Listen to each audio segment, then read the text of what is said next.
The Football Show on Off the Ball. With William Hill. Who you got? 18 plus. See gamblingcare.ie. This is News Talk. Champions League evening is continuing and no great shocks on the horizon really. Bayern Munich were goal down obviously going into tonight's game in Munich against Lazio, but they are 2-0 up in the night and therefore 2-1 up on aggregate. Harry Kane and Thomas Muller just before the break with 2 goals for Bayern Munich. Second half's just getting underway. PSG, their way to Real Sociedad, they were already 2-0 up from the first leg. They're now 3-0 up on aggregate. Kylian Mbappe after 15 minutes with the goal for PSG. Real Madrid bound perhaps, but scoring for PSG this evening. Later on, Martin Lipton, who covers football in London, will talk to us about contrasting fortunes for Chelsea and Arsenal just now.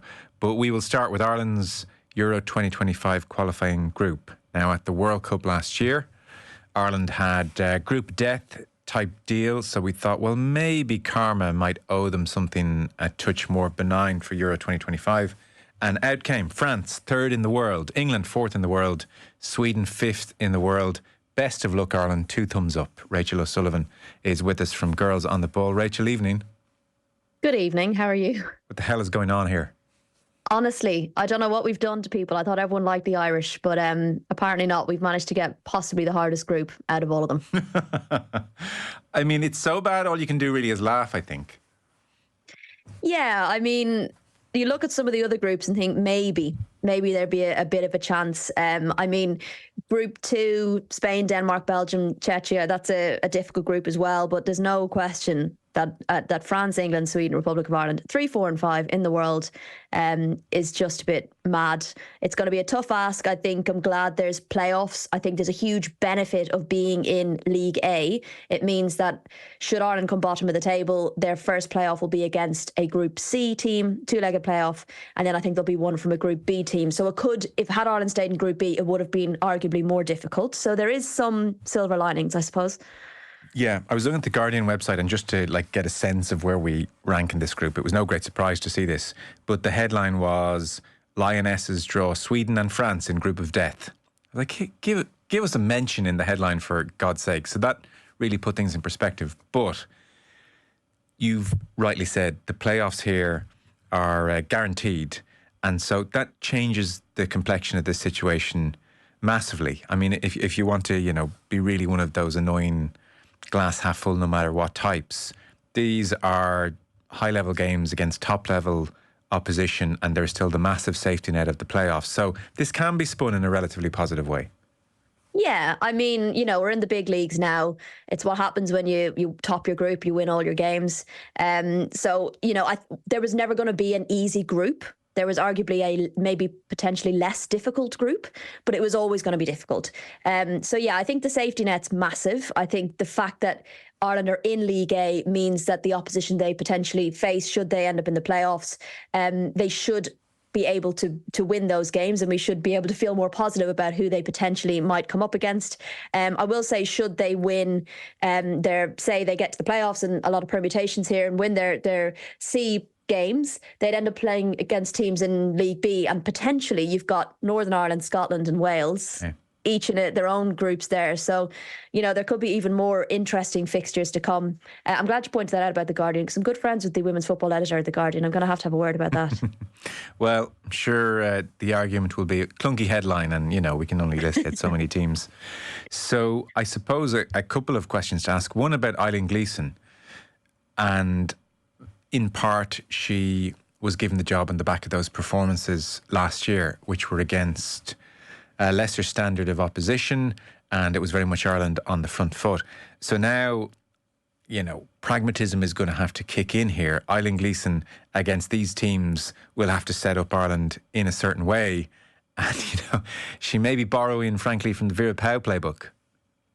Yeah, to an extent. I think what Group B allowed her to do was to try new things, to try new players, to try different styles, to allow the players to get comfortable in possession, to become more efficient in front of goal. You're not going to get those kind of opportunities to practice when you're playing really high level opposition. So at least that's something that they were able to do with Group B. You know, it will help Ireland should arguably they're not going to have as much possession in a lot of these games. And to have that Group B in their back pocket where they scored lots of goals, they were comfortable in games, will give them a little bit more confidence in those moments when they do get forward. So it's something that, you know, you can draw on, I suppose. But it is going to be, they are going to have to set up defensively. There's no kind of two ways about it. You know, we've obviously come up against Sweden before, didn't do too badly, lost 1-0 and then drew as well. So there will be, you know, there'll be games they'll be looking at thinking we could potentially nick a point here or there.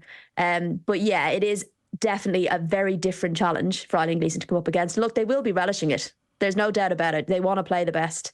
And I think just, as you said, that safety net in the back of your mind will be useful for sure.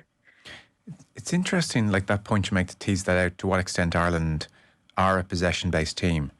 So, as you rightly say, against the lesser opposition before Christmas, they had lots of possession, they scored lots of goals, they won comfortably.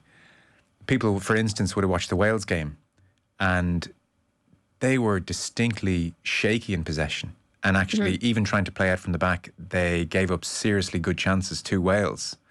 So, you know, it didn't benefit them against Wales, that's for sure. I look at the team and you see a lot of great attributes, but maybe with the exception of Katie McCabe and Denise O'Sullivan, and Jess Sue was really good that night and looked really comfortable on the ball.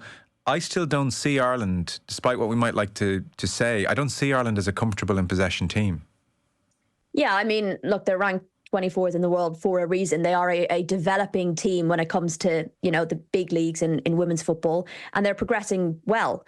I think it's really interesting to see how teams manage these friendly games, because we've had such important fixtures nearly in every window now since the World Cup and leading up to the World Cup, that it was interesting to see how teams managed with the weight off.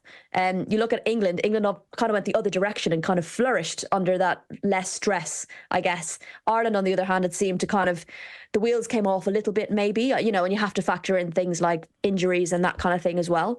For me, it's a little bit of an anomaly, but I think Ireland work better under pressure. Yeah. And I think that's what we've seen from them in the last kind of year, 18 months. Yeah, a game which is tight, pressurised, they're a hard-nosed team, full of character, hard-working. Underdog, yeah. A little bit of that. And like, I'm not saying they can't put passages together, but just in that, maybe you're quite right to bring up the friendly aspect, pressure off. In that environment, let's stroke it about and showboat a touch.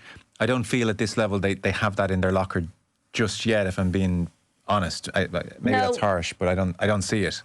No, I agree. Look, as I referred to their ranking, but you've also got to factor in the teams are going to be coming up against as well are going to give you no time on the ball. You know, you're not going to have time to kind of play a pass maybe a metre too long. It has to be perfect against these teams when you're going forward. And it will be a massive learning curve for them. But I know I keep touching on it, but like the benefit of knowing that it's not all over should you come bottom is huge. So I think they can look at these games, look at what they can learn from these games, really test themselves against the best. Because should they qualify, you're not going to hopefully come up against 3 teams in the top 10 in a group. No. So it will be a massive learning experience, but it will be a tough one. There's almost a parallel here with that period under Pau where she embarked on a really tough run of friendlies. And it culminated with that result against Australia. And around that time, the press were sort of saying, you know, or like observers were saying, she sort of needs a result here because this is, you know, a tricky run. And Pau was saying, well, we've chosen top level opposition because that's what we have to adjust to. So this is as top level as it gets. So who knows? They might come out the other end of this and it will really have stood to them. That, again, that's the optimistic view of these games. Yeah, and I think you're also seeing with individual players who are playing professional football now, they're learning the tempo, they're learning how quick they need to be on the ball, they need to be making decisions quickly, their decision making is changing. That's going to benefit them in their domestic level. I think having this opportunity at international level is another benefit. It's going to, like I say, it's going to be tough, but you're going to be up against teams that force you to think quickly, to make the right decisions quickly, or get punished for it. So yeah, look, we're trying to put a silver lining on this, but it is a benefit, right? And this is what happens when you're trying to grow a team and you're trying to get into these big leagues and you're trying to climb up the rankings. You have to pit yourselves against these teams and learn from it. Yes. So if anyone's tuned in halfway through the conversation and thinks we've lost our mind, the headline news here is, no, it's not good, but we're just trying to find a coping mechanism of sorts. I guess this must, certainly for one of the games, this must bring the Aviva into play. Oh, it's got to be England. It has to be. And, equally, England have to put it on at Wembley. That would be incredible. I think you could sell out an England-Ireland game at the Aviva. I think a lot of England fans would travel. And I think it'd be a really special kind of event and showpiece. And I think it would give Ireland another kind of level to their game as well. We saw how well they played against Northern Ireland. So, yeah, I would really like to see an Ireland-England game at the Aviva. Yeah, Eileen Gleeson was asked about that. And she's, made the point there are only certain slots available where the Aviva is free as things stand. And obviously we have to see when the fixtures are dotted down for. I'm not sure to what extent there is a degree of bargaining and, well, listen, we'll swap you that one for that one and we would really like this one for Dublin because the Aviva is free that weekend. So again, I don't know to what extent all that is worked out via human interaction or just done by a computer and take it or leave it. But it would be nice if it could be done. Yeah, and I think it should be priority. I think it should be the game they look at to put on there. I saw someone saying that maybe there'll be less interest now because fans think Ireland are just going to get beaten by all these teams. I would argue differently. I think you're getting the third, fourth and fifth best in the world coming to Ireland. That's an exciting thing to capitalise on. So I think it could be a really exciting kind of time in terms of women's football and eyes on the game. But yes, it will be a tough potentially watch at times, but I just think Aviva's got to be in there somewhere and you kind of have to single out that England game. It's just got to be done. What are your impressions of Eileen Gleeson thus far, Rachel? I was surprised she took it because she'd seemed so unlikely that she was going to take it, and I think she quite enjoyed having the freedom of maybe knowing that it wasn't going to be permanent and she could kind of flex her muscles a bit and try a few things in the games and when they were in Group B in the Nations League. I feel like it's hard to judge until we come up against some tough opposition that really asks questions in terms of tactics and picking players and stuff like that. But happy so far. I think the draw with Italy is good. I kind of hoped that maybe we'd end up with Italy in their group and that wouldn't have been the worst thing in the world. But so far so good. But this will be the real test of her mettle now. And you have that Wales game just as anomaly, Nifahi injury in the warm-up, one of those strange evenings, and maybe a touch of come down after the Italy game. Yeah, Denise O'Sullivan out, Tyler Toland out, Louise Quinn couldn't play the full game, Katie McCabe came off. Like a lot of key, not just, in terms of quality, but in terms of leadership. And these games do happen. We've seen it. We've seen it with teams. We've seen it with Spain. Spain lost to Italy in the Nations League, which everyone seems to forget. These games happen. I'd rather they happen when they don't matter, really. So, they can take it on the chin, I suppose. And do you think Gleeson will ultimately fall back on a back five, whether that's a three and Katie and right wing back very much pushing on and they're not all back fives are equal in terms of their approach, but do you think she will ultimately go for that or do you suspect she's very determined to have a back four and a more attacking outlook on paper? I think it's very much what the game calls for. Like if you look at France, their wingers are so incredibly quick. You're going to need that extra cover at times. They can get you through the middle as well. So I feel like what they're comfortable with would be the most likely way to go against these three opponents. None of those teams are the kind of teams where I feel like you can try something that you're not 100% comfortable with. And having then McCabe kind of being able to push up when necessary with the speed and the intelligence to know when to come back and when to stay back and that kind of thing will be really valuable against these opponents. Because I really thought on Tuesday, that was, for me, that's like a line through back four with Katie McCabe at left back. She's just too deep. It's too deep a starting position. And if Ireland are, not necessarily having all that much possession, it doesn't give her enough time to bomb on and get involved. We potentially lost it before she can. And really, based on what Jess Zhu is doing, you want a triangle of Zhu and Denise O'Sullivan and Katie McCabe somewhere in the middle third, ideally a touch higher at times, and almost work around that. I didn't. It's funny. Arsenal had her at right back on over the weekend. I was watching the highlights going, what is going on here? But to be fair, she looked like she was almost doing an inverted John Stones right back type thing. She was getting involved further up the pitch, to be fair. Yeah. I mean, against an opposition like Spurs, it very much allowed her to do that. I remember watching her in that position against Leicester when Leicester went 2-0 up, and she just kept getting done. The attacker kept cutting inside, and she was kind of spinning in circles trying to get around. So not her obviously preferred position, but she has that versatility, and obviously is going to be, despite playing the position she does for Ireland, is key to the attack. So you kind of have to have her in that position that allows her to do both, because as I said, you're not going to get loads of chances with all of these teams. I think they're all involved. Like you can score against these teams, don't get me wrong. I think England have proven that in their Nations League run. France, despite not being beaten in the Nations League until the final, didn't look great against Spain in the final. And Sweden, of course, have been quite inconsistent. So I feel like there's goals there. There might not be a lot of them, but we need to know we can take the opportunities when they come. Yeah, well, interesting times ahead, to say the very least. Would you dare to say what a reasonable expectation would be from this group? I'd be pretty pleased with the result in any of the games, to be honest. If we could get points off any of them, I'd be...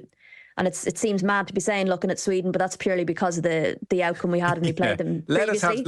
Sweden will take. So we'll take 4 points from Sweden. 4, God, I was thinking 1. No, if we can get, and I hate being like that. I hate sounding like you're negative, but there's a balance of being realistic as well. And I think, like I say, they are going to look at this as something where they're going to want to get points. Don't get me wrong, but there is a huge learning from it. This is where Ireland want to be, and it's just how they go about using this opportunity. I think I said it last week when I was on, that I just don't want them to go backwards. I don't want them to take their foot off the gas and kind of, not seem as committed and invested from a federation point of view as they appear to be now. So, it's a big ask. It's a tough ask, but it's exciting. Yes. Well, I think from a federation point of view, if they can't get their teeth into this and sell this and get excited by this, well then... You've got some of the best players in the world coming, So, there's lots to be excited about and coming to watch these games. So that's another positive, let's call it. Yes. It could, Rachel, what we're saying here is this couldn't have gone any better. I would have said it couldn't have gone any worse, but sure, there's some good things to take out of it. Yeah. Okay, well, the draw, not to be overly negative about it, but the draw for the playoffs is on the 19th of July, and those games would happen October, November territory. So that safety net is there, and a very real thing and a guaranteed thing. So that's the prism through which I guess we look forward to these tougher games, I suppose. Yes, and there was a huge benefit in topping the League B group and getting out of League B, because had we stayed in there, it could have been a case of playing a League A team at some point in order to get into the Euros. And I'd much rather have to play a League C or a League B team to do that. Okay. Agreed. Okay, so still a very realistic chance of making the Euros and good games in the meantime. So again, far from terrible. Thank you so much, Rachel O'Sullivan from Girls on the Ball. Problem. Great to talk to you. You too. Thank you. Cheers, Rachel.